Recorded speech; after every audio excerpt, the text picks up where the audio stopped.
Hello, family and servant warriors. I came on to share something with everyone. This is one of Father and Yeshua's miracles for those of us with eyes to see. So, on the 13th of June, there was some interesting things going on in Yellowstone National Park. And let me remind you all how Father specifically said that he will fell the trees in Yellowstone before Yeshua, the beloved bridegroom, carries up his bride. And make no mistake, that's exactly what will happen. His word never returns void. And he loves his mysteries and his riddles, and to send us out with the puzzle pieces to work the puzzle. And recently I shared that the Yellowstone trees are actually the people in Jerusalem, because Jerusalem is the Yellowstone. However, he always has more than one application. So we are to still continue to keep an eye on Yellowstone Park. There are a lot of similarities between the United States and the Holy Land when you look at the history of the Northern Kingdom and the Southern Kingdom being split apart, and that's what we've been studying in Kings, and I'm hoping to get back to that.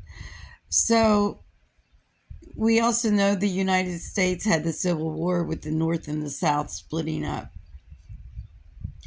So family, what I want to point out to you is this is Silky, and I will put the link in the comments. Huge crack opened up, ground collapse, and explosion, unstable, hydrothermal system, Yellowstone volcano. Okay, so on June 13, 2026, there's some interesting shifting going on in Yellowstone, and they discovered more about it when you listen to Silky's video. They discovered this shift, why it took place, or well, they don't exactly know why these things happen, but they know that it's just Yellowstone's unstable. It is getting more and more unstable. So anyway, the Firehole River is how they discovered something connected to this explosion in the Biscuit Basin. So Firehole River, family, is very important. I want to make note, June 13th was a Shabbat. And on June 13th, our Torah Parsha was Shlach Lecha, send on your behalf. This is when the 12 spies were sent in to do recon on the Promised Land. And 10 of the spies came back with a bad report. So it was that Torah portion on that day that this happened. And our what day was it? The 20th.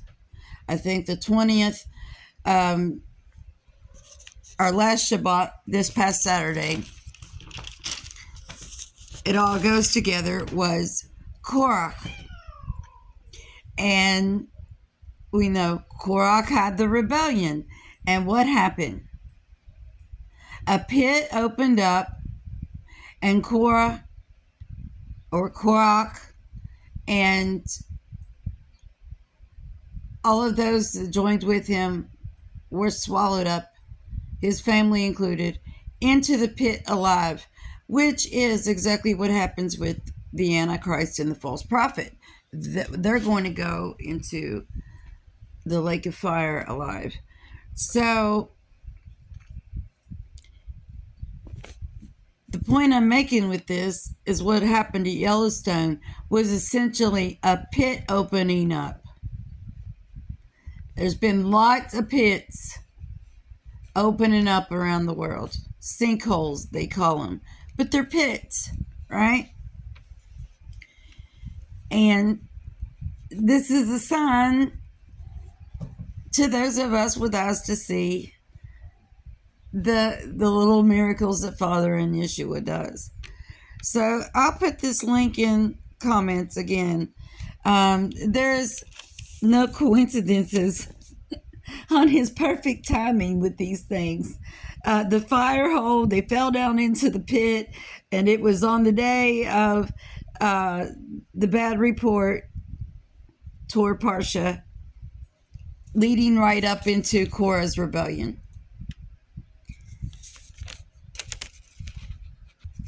In the Firehole River. Well, not in the river, but the river was part of the discovery.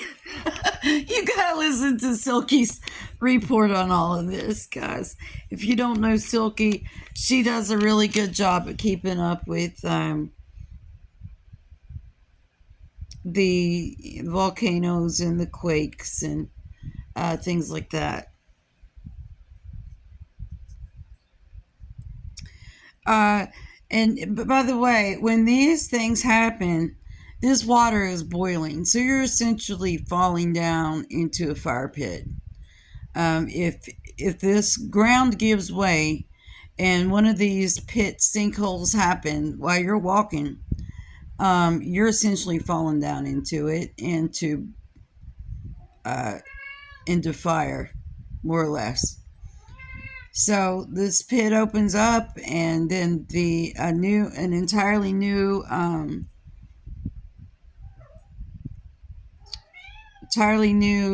pool opens, fills up. Everything just shifting, and so if you do go to Yellowstone, don't be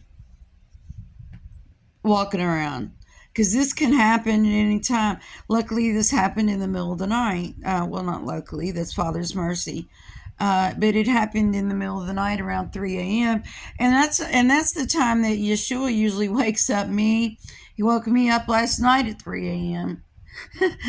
to pray Psalm 37. He's been showing me Psalm 37 a lot. And he wakes Casey up around that time a lot. And many of you, I'm sure. And that's the time that this happened. And on Shabbat. So for the Torah portion with the spies leading up into the rebellion of Korah, who was essentially swallowed up by a sinkhole straight down into the pit, alive. Yellowstone. You can't. This is the kind of stuff you can't make up. For those that have eyes to see, family who have had their eyes turned up, their sight restored, making both your eyes single, full of His light, and are walking in the ketubah with the bridegroom, walking out your Torah portions. He likes to surprise us with things like this, and also remind us of the events that are coming that has been scribed to Casey's pen and other servants that we've shared for years now on the channel. The Poseidon missile still coming to hit New York, and we're going to keep looking for that. The fiery kickoff event, right? And don't forget, Father Yeshua was showing me white buffalo. For the longest time, I was getting white buffalo, and I came on. I was like, "She's showing me white buffalo." So I go and I look up white buffalo, and it's a paradox. It can mean blessing or cursing, and then that's all about the covenant, the blessings or the cursings written in the Torah, and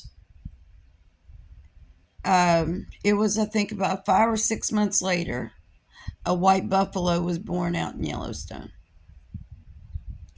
And I think it was Sister Ginger who had came up, and I seen it and I came up to share it, but before I even got up to share it, I think it was Sister Ginger that said, Shelly, a buffalo's been born out in Yellowstone, a white buffalo.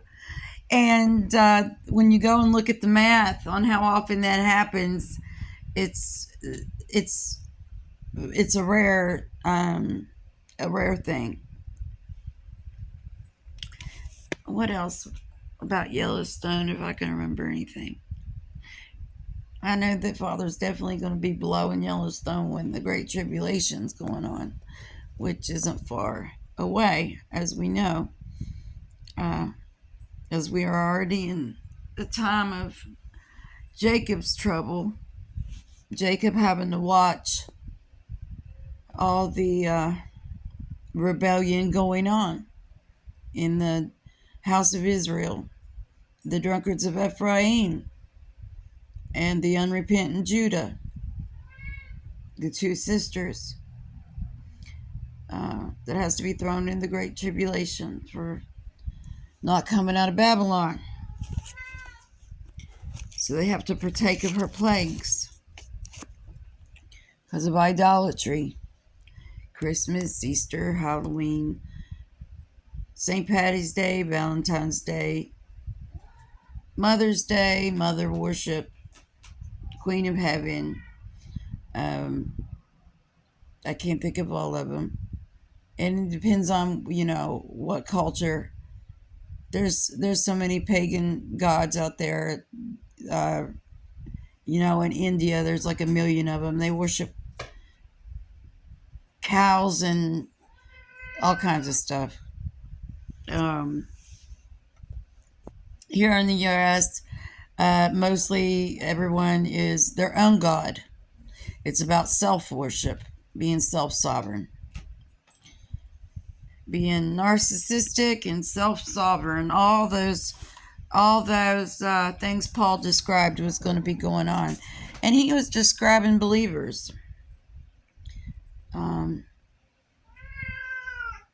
And people always take that and apply it to the world. Well, the world is in that box too, but he's also describing believers.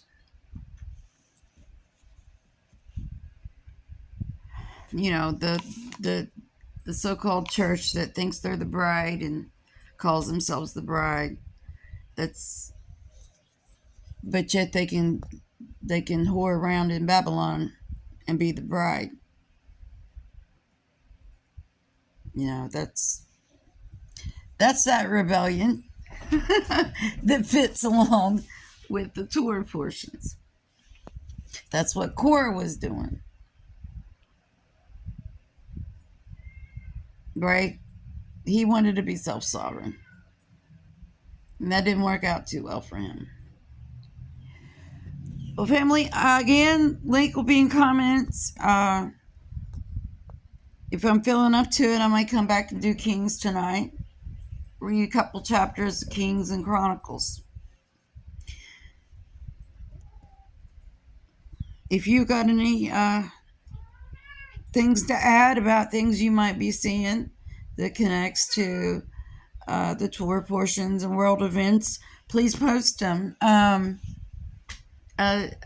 would like to see what you're seeing. All right, that's all. Shalom.